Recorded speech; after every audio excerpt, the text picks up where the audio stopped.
Hello, and welcome to another episode of Journal of the Body podcast. My name is Abby. I'm happy to be here with you this morning. It is nice and early. We've had a very productive day so far. Rodrigo is such a good organizer and just kind of like deep cleaned the house, got rid of some things that we didn't need in the house, and I'm eternally grateful for his meticulous efforts when it comes to that stuff. You know, got Luca down for his first nap.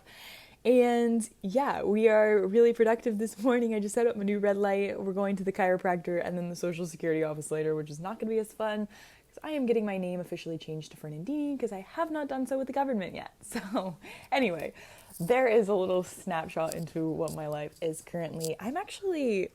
Before we get into this, I'm actually going to share with you guys some interesting news about some shifts in my life. I resigned last week from my job at the Health Institute, where I was doing content direction for Dr. Josh Axe, and the Health Institute had built it over the last 2 years, had built a social chain, I cannot talk this morning. I had built the social channels. I had been the producer of the podcast, and it's a really good podcast. It's a top 100 podcast in the US for health and fitness, but it is kind of like the end of an era for me. Because Luca started walking, I realized that there were other projects that I really had my heart on that I wasn't able to put time and attention to. I realized that Luca was needing more and more of my efforts, and Rodrigo and I kind of looked at each other and we were like, this is what makes sense, you know? So anyway, long story short, I'm shifting into this new phase in my life, and there's a lot of I've never known what it's like to not necessarily have a job or to report to work, quote unquote. I mean, there was a couple years where I did a lot of contract work and freelance, but I always had a very, very strong rhythm. So this is a new phase for me where I'm working on a project of my own, on my own time, really focusing on Luca. And so, yeah, I'm excited to try to kind of realign myself, try to realign my nervous system, because I've had quite a bit of just irritability and anxiety, I think, from all of the hormones that happen postpartum over the course of the months to come, and just breastfeeding and the mineral depletion and the exertion that it takes. And so, as healthy as you are, it is quite a taxing endeavor, postpartum is, and it's quite a labor of love, especially with things like breastfeeding. So I'm just welcoming some grace into my life and asking God to really just help me with the transition and help me get my nervous system back. So that's a little bit into my life and what's going on right now. So anyway, let's get into the Q&A today. And just for you guys to know, my next episode is actually going to be my thoughts on circumcision, because that has been a question that has been brought up quite a few different times, but that's a little bit down the line. That's the next episode. So this episode, we're going to do Q&A on all the things that you guys dropped in the questions and answers box. So let's get into it. One of the questions I got was what diapers did I like? Did I try a bunch of different types? And the answer is yes. I tried a bunch of different types. I tried bamboo diapers, which are Bambo. Liked those. I tried, I've tried all of Honest's diapers. I really like Honest diapers. There was another brand I tried I didn't like as much. It was actually a European brand when we were in Europe. But anyway, the diapers that I liked the most were Kudos, and those are lined with 100% cotton, which I absolutely loved because, again, I've talked so much about frequencies and fabrics and all this stuff, so I was really happy to find an option that, worked. And I also liked Honest diapers, but Kudos, Kudos, is the brand that I've liked the most so far. I've heard really good reviews on, other diaper brands like Coterie and Healthy Baby diapers as well. Next, let's talk about body cream. Did I use body cream? Do I use body cream? Did I use it during pregnancy? Yes, I use Ella Skin's beef tallow.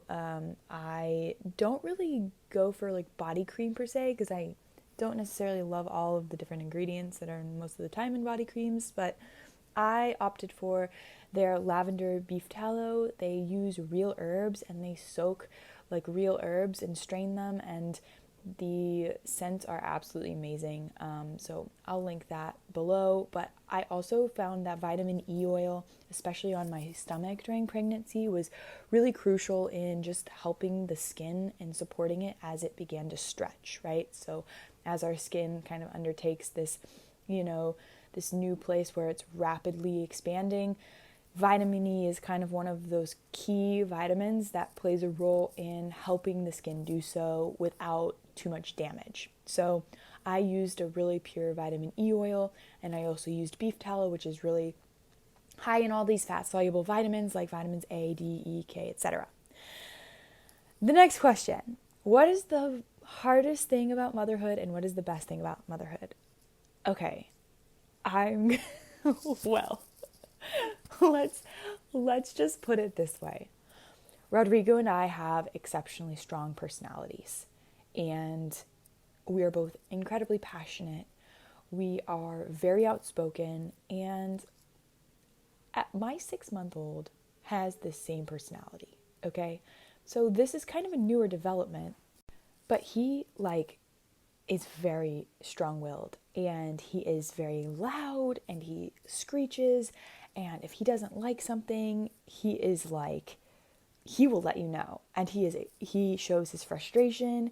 He shows when he's super happy. He's like one of the most expressive 6-month-olds I've ever come across. And I have met like so many of my friends' babies who are around the same age. I've met other babies just out and about, ask their age. Luca is a firecracker, like literally. And it's an exceptional mirror for myself because I am that way as well. And so is Rodrigo. So we know that his personality is a direct reflection of our personalities. And he can be exceptionally strong-willed. He can fight sleep. And again, the kid is 6 months old. We haven't even gotten to the toddler time yet, right? So it's just, I am getting tested on my ability to remain calm or cool and collected when he goes through these I'm doing it my way, or these fits of frustration or fighting sleep. And it really rocks my nervous system. There's moments where I get exceptionally irritable and I'm just like, dude, go to sleep. We gotta get you to go to sleep. There's no, or hey, stop climbing on that thing, right? And he just he is so determined, and the frustration if he can't do something that he wants to do is super evident, right? So it's been really hard for me to check myself and be like, hey, dude, he's 6 months old. You're the parent. You need to regulate your nervous system so that you are basically able to help him understand his really big emotions that he's feeling. And that's been really hard for me because it's not something that I'm used to. And it's I'm the adult. I need to be able to make sure that I stay cool, calm, and collected when he's having these, frustrations. So that is definitely one thing that I'm working on. And I'll say there's been a few moments where I'm not proud of the way I handled things, or I just get really stressed and, Rodrigo needs to step in, but I'm working on it. It's something that I'm working on, and it's a mirror for myself to realize, he's teaching me so much about myself. And so there is that. That is very hard in motherhood to check yourself at the door and be you're not acting like the parent here. You need to act like the parent and let him have really big emotions, and you need to regulate those emotions. Best thing about motherhood, dude, I would kill for that smile. His smile, just him looking at me or waking up in the morning happy, I would die for it. I would do anything for it. I never knew what that felt like because I always would hear parents say those types of things. Now I get it. I'm holy cow, you are the light of my life. Between him and Rodrigo, if I didn't have anything else in my life, I would be so happy. I'd be so good. So there's that. Just the smile.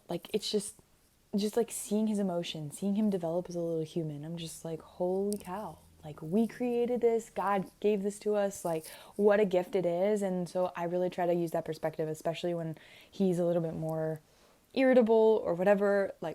Just trying to remember that.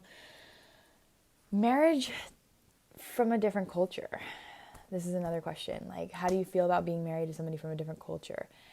And I gotta tell you, it is so eye-opening.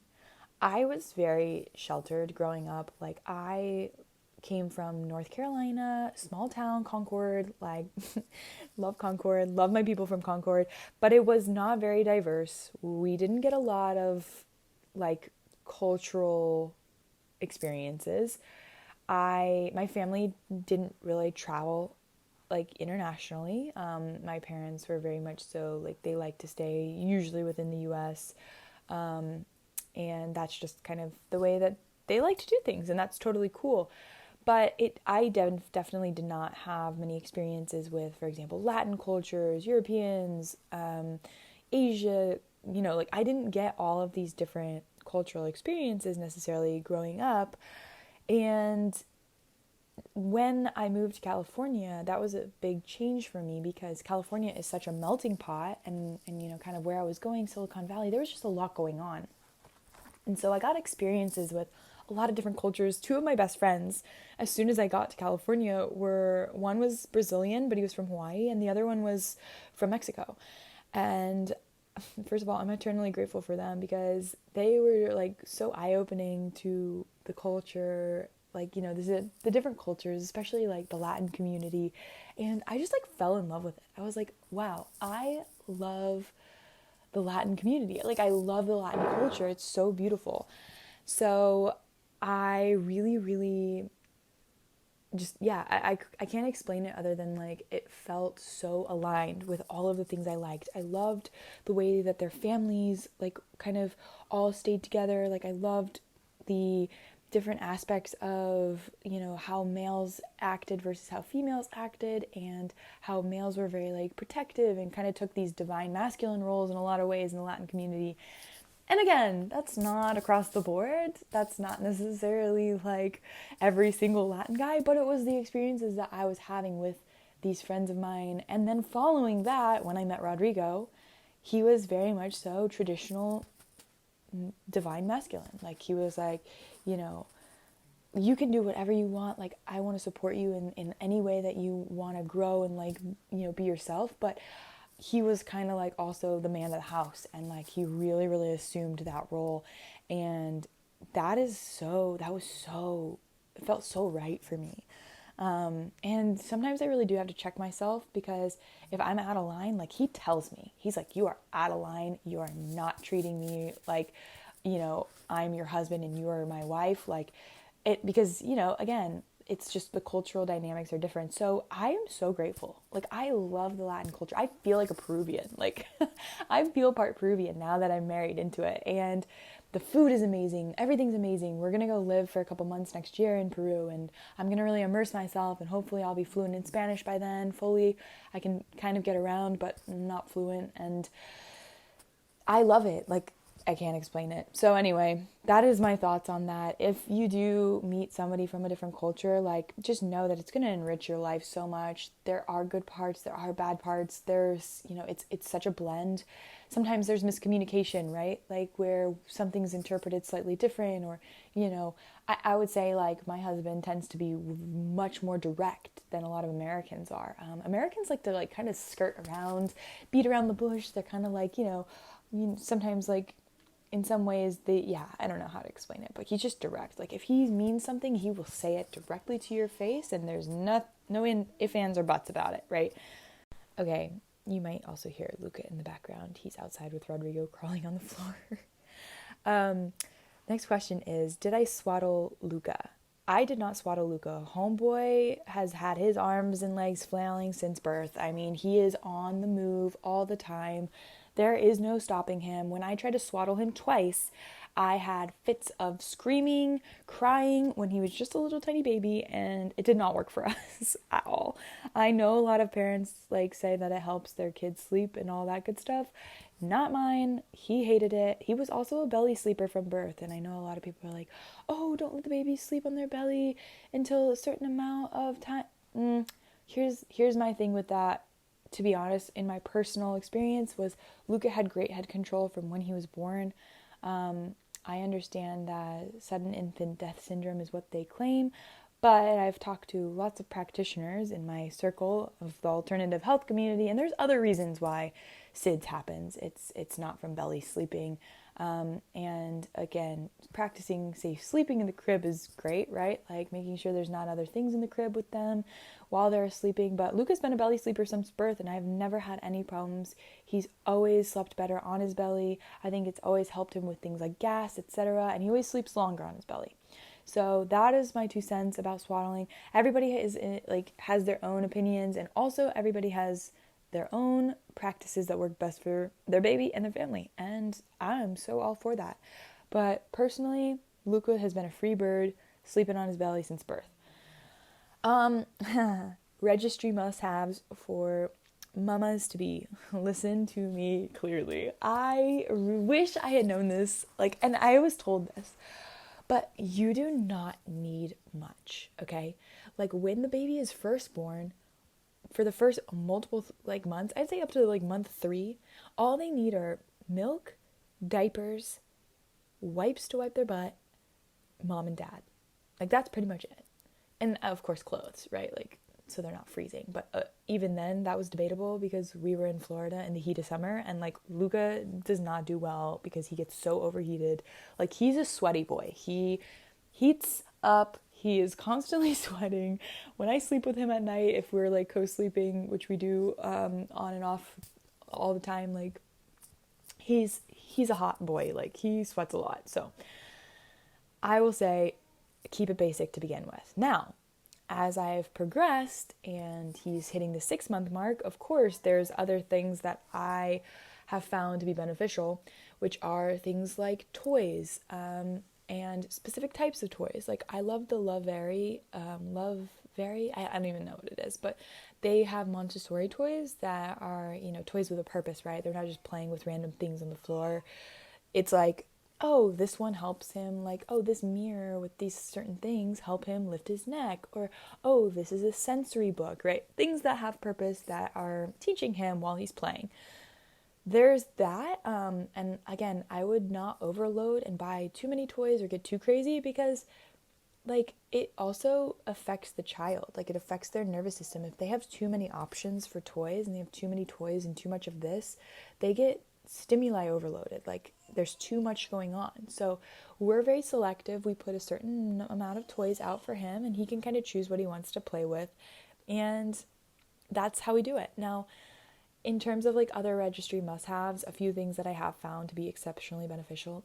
The Artie Pope baby carrier. Okay, it is expensive, yes. But was it worth it? Every penny. Every penny for me. And that's because my husband and I practice baby carrying quite a bit.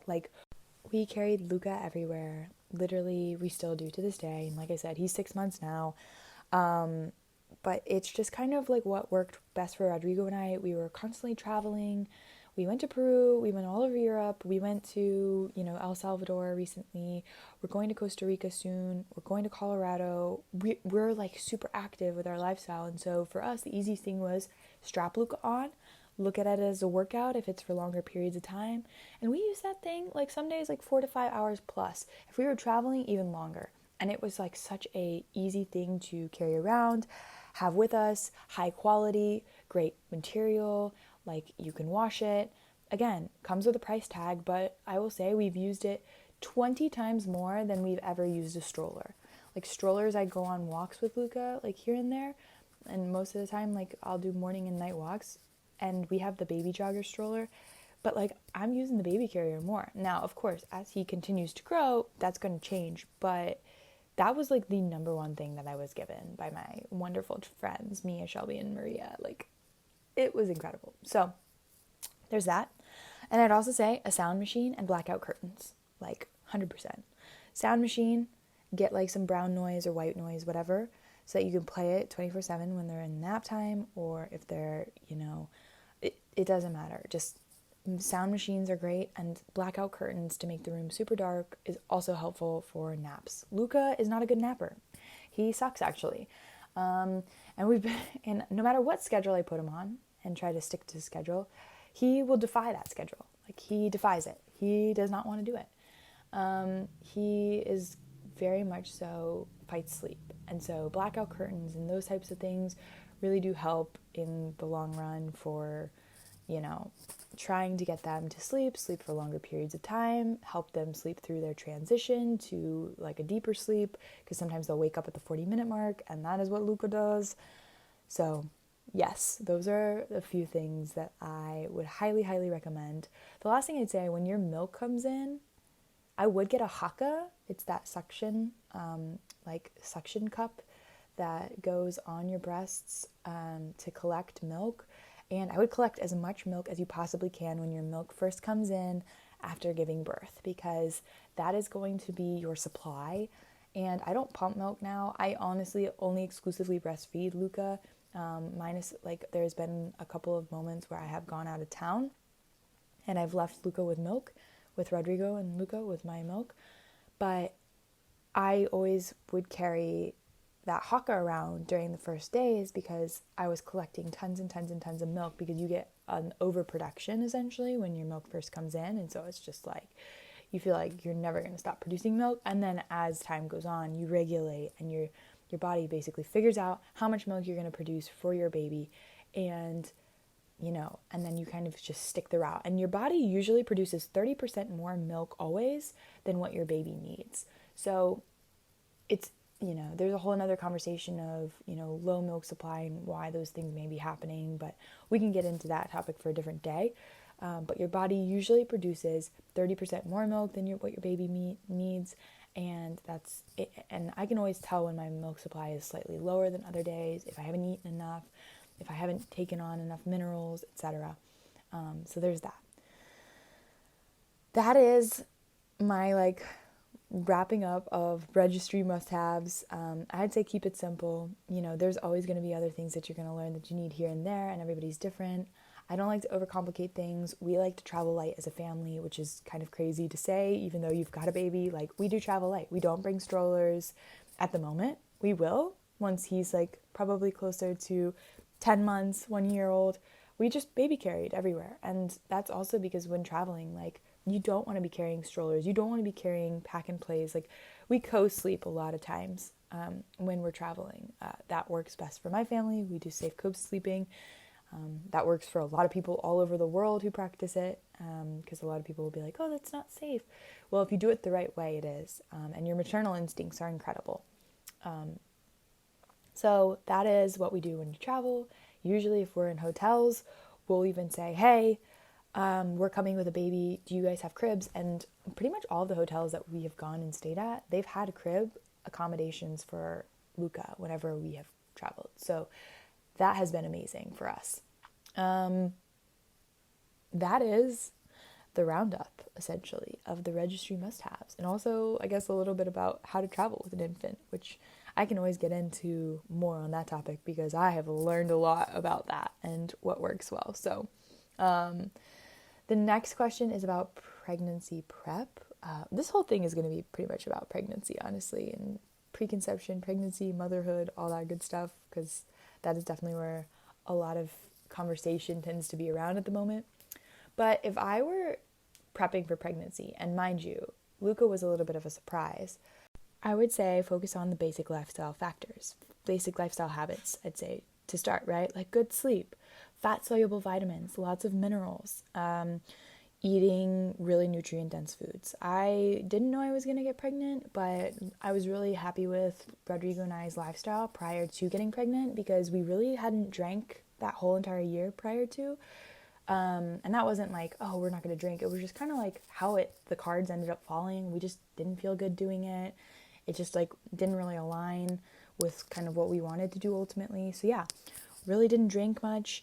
We were getting really good sleep. We were going to the beach every day and swimming in the water, pretty active. And as far as food was concerned, we were really dialed in. I was supplementing with things like magnesium and beef liver, and I was, eating a lot of fish, a lot of oysters, high in things like zinc, and really nutrient-dense, mineral-dense, fat-soluble vitamins. I was doing a lot of cod liver oil, which is amazing for, preconception. And, I was just really mindful of all of that stuff. And if you are, in the phase of preconception, sometimes doing a hair mineral analysis test, an HTMA, hair tissue mineral analysis test, is a good way to see where you're at. If you have hypothyroid symptoms like cold hands, cold feet, nervous system dysregulation, bad circadian rhythm, not sleeping well at night, slowed metabolism, weight gain, all that stuff, right? You're going to have a harder time getting pregnant because your body is in a survival state. And in survival states, the first things to go are the additional, facets of the human body that have purposes like reproductivity. Like your body is in a survival state, so fertility is not top priority. Surviving is top priority. So with a hair mineral analysis test, you can really tell a lot about what's going on. You can tell a lot about, if you have mineral imbalances. Mineral imbalances say a lot about your thyroid. They say a lot about your metabolism, a lot about your fertility, a lot about your detox pathways, your heavy metals. It's just a really good marker test for, what exactly is going on in your body. And I'd say comparing to going to a doctor, getting blood work, all this stuff, it's a more cost-effective approach, and a lot of third parties do it, and you don't necessarily need to go see a doctor, although I would say seeing a functional practitioner to help interpret results is always good.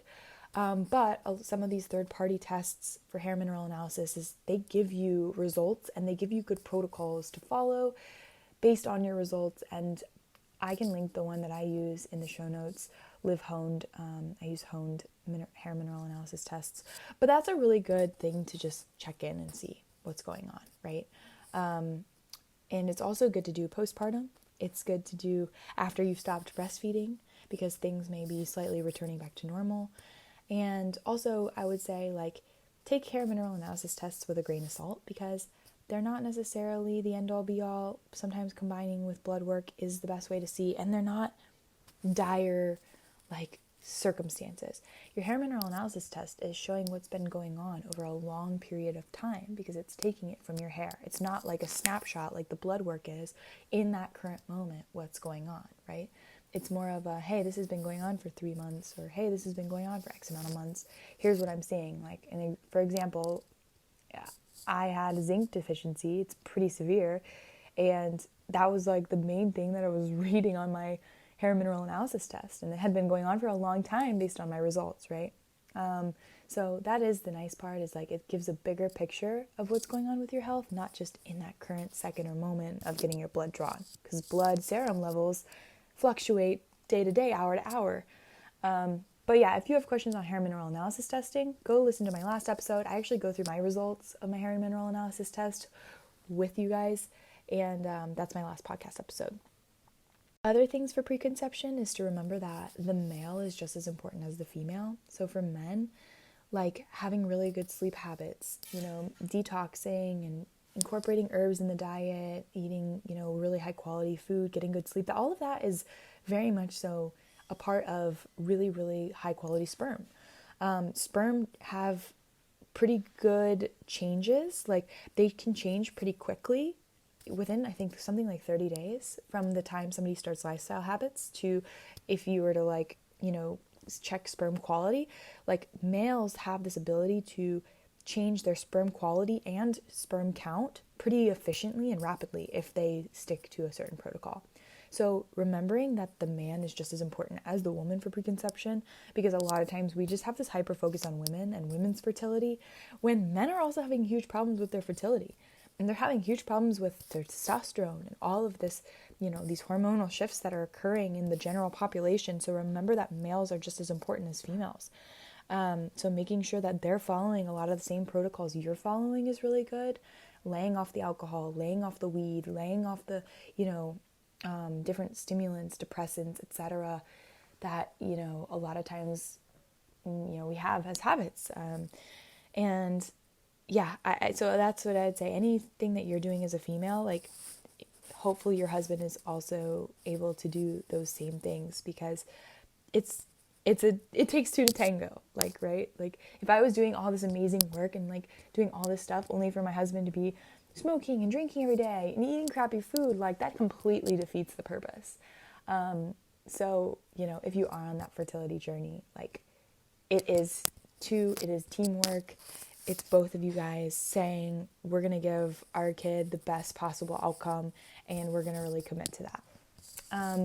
So those are the questions that I wanted to answer today. I kind of ran out of time and I was going like pretty hard. Oh, the last one I will say, good resources on vaccines. This is a very controversial topic. I started out with a book called Vaccines, Autoimmunity, and the Changing Nature of Childhood Illness by Dr. Thomas Cowan. That was a huge book that changed a lot of my perspective on vaccines. And I actually had a personally adverse event from getting the HPV vaccine and the Gardasil, which led me down this research trail of kind of what was going on. So yeah, I would say that book, Vaccines, Autoimmunity, and the Changing Nature of Childhood Illness, is kind of where I started. I don't like to talk about this topic too much because I feel like it really warrants a one-on-one conversation with somebody, because there's a lot of nuance with it. There's a lot of thoughts, comments, opinions on it. And so in order for me to fully express my thoughts, my comments, my beliefs, what I've researched, this, that, I have to have a one-on-one conversation with a person to fully give my opinions, and to fully, open up about that at this moment in time. So yeah, hopefully this answers a lot of questions. I am excited to have another Q&A here soon, but this one was definitely like motherhood, babies, preconception, all the good stuff. So let me know if you have any questions that you want answered next week, and I'll do a little bit more of a broader Q&A and we'll dive into it. Thanks for listening, guys. Make sure to like and subscribe.